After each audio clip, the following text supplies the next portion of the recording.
দেখুন, কিছু মানুষ থাকে যারা বিতর্ক পছন্দ করে।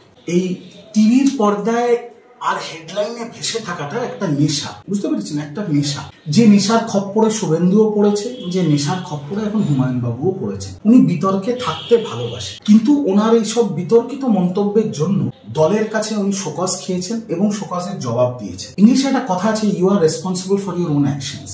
সব মানুষের ব্যক্তিগত স্বাধীনতা এবং গণতান্ত্রিক অধিকার আছে। উনি ঠিক করুন উনি কি করবেন, এবং দলও ঠিক করবে ওনাকে নিয়ে কি করতে হবে। দল কি সিদ্ধান্ত নেবে সেটা এখন তো আমি জানি না বা বলতেও পারবো না। আগে উনি সিদ্ধান্ত নেন উনি কি করবেন। আর ওনার যদি মনে হয় সংখ্যালঘু বঞ্চিত, উনি একটা নতুন দল করবেন, বা ভারতবর্ষে বাংলায় গণতন্ত্র আছে, দল করতেই পারে। কিন্তু আমি বলবো তার আগে একবার একটু নওশাদ আর আব্বাসকে ফোন করে নিতে। ওরাও তো মুসলমানদের নিয়ে দল গঠন করেছিল, একটা বিধানসভা আছে, সেটাও আর থাকবে। তো আমি বলবো একটু কনসাল্ট করে নিন। বাংলা হান্টের আরো খবর দেখতে নজর রাখুন। বাংলা খবর মানেই বাংলা হান্ট।